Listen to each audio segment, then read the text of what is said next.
Il semble que la Chine soit très mal à l'aise depuis la récente décision de la Corée du Sud d'acquérir des sous-marins nucléaires. La Chine a averti la Corée du Sud de respecter ses obligations de non-prolifération sur les sous-marins nucléaires. Il y a encore des débats sur l'acquisition de sous-marins nucléaires, mais laissons cela de côté pour l'instant. La Chine fait pression pour empêcher la Corée du Sud d'obtenir des sous-marins nucléaires.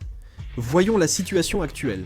Donald Trump a validé sur Truth Social la construction d'un sous-marin nucléaire au chantier naval Philly, appartenant à Hana Ocean.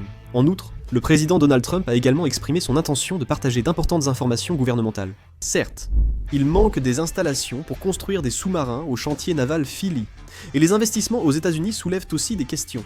Le gouvernement va créer un groupe de travail interministériel pour développer et construire des sous-marins nucléaires. Il semble qu'il y ait une volonté d'introduire des sous-marins à propulsion nucléaire à tout prix. En conséquence, cela devrait devenir le plus grand projet d'acquisition d'armes depuis la fondation de l'armée. Les autorités militaires visent à construire plus de 4 sous-marins nucléaires de plus de 5000 tonnes dès le milieu des années 2030. Un sous-marin coûterait environ 3000 milliards de won. Pour en acheter 4 à 6, il faudrait 12 000 à 18 000 milliards de won. Le projet de chasseur KF-21 coûte 16 500 milliards de won, un montant bien plus élevé. Mais la Chine est très mécontente. Le porte-parole du ministère chinois des Affaires étrangères, Zhao Jiakan, a déclaré lors du point de presse régulier du 30 que la Chine espère que la Corée du Sud et les États-Unis rempliront effectivement leurs obligations en matière de non-prolifération nucléaire et œuvreront pour promouvoir la paix et la stabilité régionale. Il a ajouté que la Chine suit un développement pacifique, applique une défense défensive et une politique étrangère amicale, restant un pilier de la paix et de la stabilité régionale. La Chine affiche actuellement son mécontentement. Actuellement, tous les hauts dirigeants chinois sont en Corée pour le sommet de coopération économique pour l'Asie-Pacifique, qui capte toute l'attention diplomatique. Contrairement à la période du déploiement du Terminal High Altitude Area Defense, ils ne semblent donc pas adopter une attitude ferme. Pour la Chine, l'éventuelle acquisition de sous-marins nucléaires par la Corée du Sud, proche géographiquement, inquiète davantage encore que l'accélération de l'Australie dans ce domaine. C'est logique, car les sous-marins nucléaires, bien que coûteux, offrent des capacités bien supérieures aux modèles diesel. La Corée du Sud a continuellement tenté de les introduire. Cela a été progressivement poursuivi, indépendamment des changements de gouvernement ou de l'orientation politique. Dans le cas des sous-marins diesel que nous possédions auparavant, leur autonomie maximale n'était que de quelques semaines, alors que théoriquement, les sous-marins à propulsion nucléaire n'ont pas de limite de durée de mission. Bien sûr, ce n'est pas le sous-marin lui-même qui ne peut pas tenir, mais plutôt les personnes à l'intérieur. Si l'on prend en compte la fatigue de l'équipage et les problèmes de ravitaillement, ils ne peuvent rester en plongée que quelques mois. Cela reste néanmoins une arme redoutable.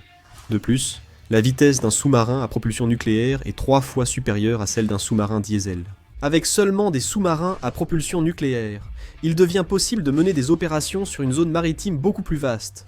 Si l'on en possède plus de 4, il est possible d'opérer non seulement dans les eaux autour de la péninsule coréenne, mais aussi en haute mer.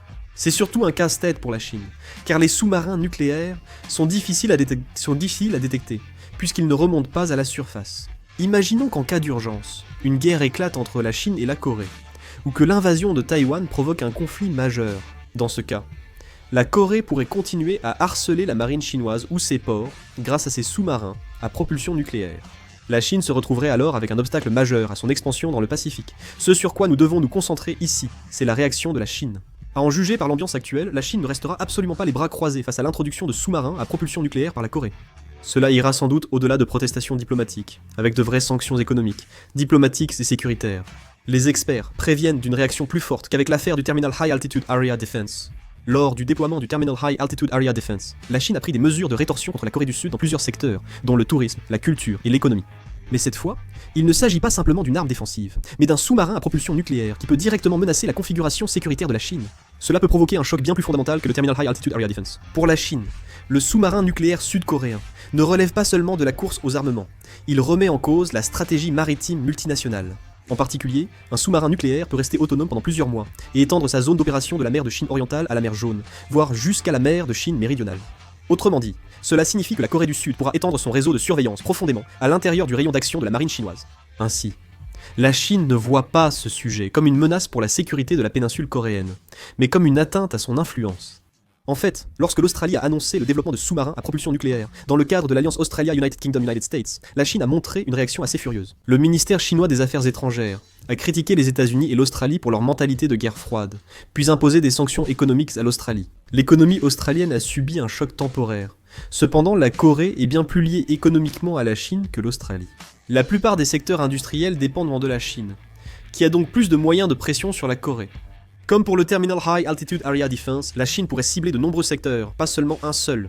La Corée s'y est déjà sanctionnée économiquement par la Chine, étant en partie préparée à ce type de situation. Les réserves de terres rares ont également été constituées en 2023, donc il y en a suffisamment. Cela signifie que la Corée peut tenir un certain temps. Mais si la situation se prolonge, cela deviendra aussi très difficile pour la Corée à long terme.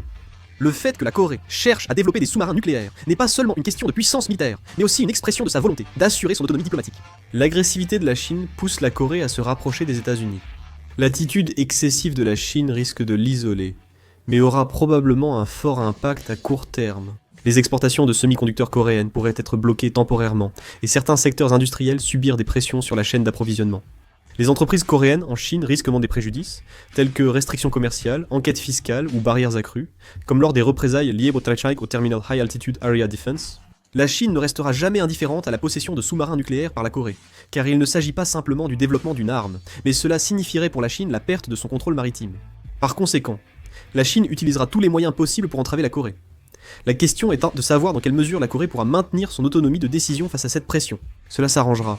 Si nous ratons cette chance, elle pourrait ne jamais revenir. Avant tout, la Chine montre continuellement qu'elle essaie de grignoter peu à peu la mer Jaune.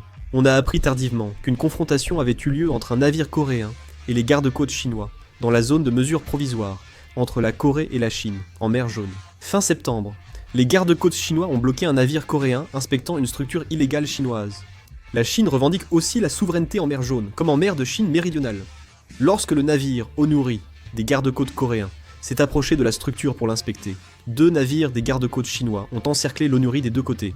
Ensuite, un autre navire des gardes-côtes coréens est venu en renfort, et les 2 camps sont restés en situation de confrontation.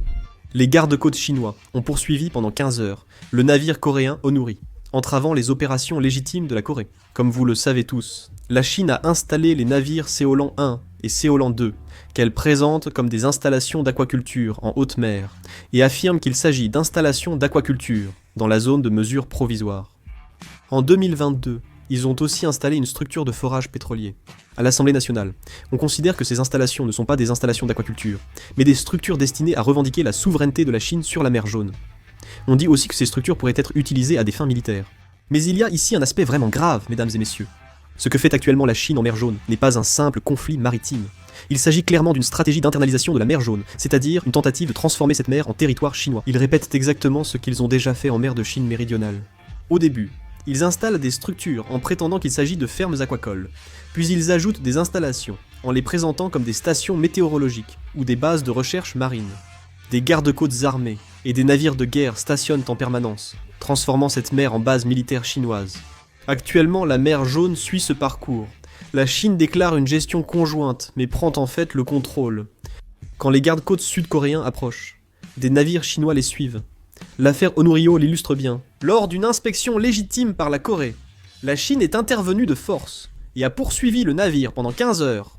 La Chine a clairement affirmé « c'est notre mer ». Plus effrayant encore, la communauté internationale reste silencieuse face aux actions de la Chine. Même lorsque les Philippines, le Vietnam et la Malaisie naviguaient en mer de Chine méridionale, la Chine a invoqué des droits historiques avec audace. Des analyses suggèrent que la Chine applique la même logique en mer Jaune.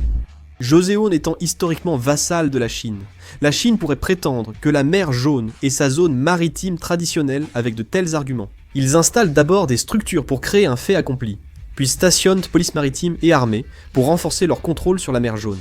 Et lorsque l'intérêt de la communauté internationale diminue, ils finissent par déclarer la zone comme leur propre territoire maritime. C'est ainsi que la mer de Chine méridionale a été perdue. Au début, les Philippines pensaient aussi que tout irait bien. Mais un jour, ils ont découvert que le drapeau chinois flottait sur le récif de Scarborough, qui fait partie de leur territoire. La Corée du Sud suit la même voie, tandis que la Chine intensifie ses patrouilles navales en mer Jaune. Les incursions d'avions de la marine chinoise augmentent jusqu'au centre de la mer Jaune. Si cela continue, la mer Jaune pourrait devenir des eaux intérieures chinoises, au lieu d'une zone maritime commune.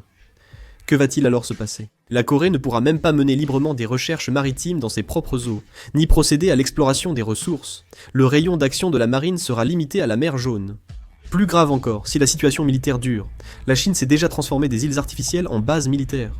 On note aussi que ces structures en mer Jaune pourraient devenir des bases radars, centres d'écoute ou bases de missiles. La région métropolitaine de la Corée du Sud se trouve à seulement 300 km de distance, c'est-à-dire à une position qui peut être frappée en quelques minutes.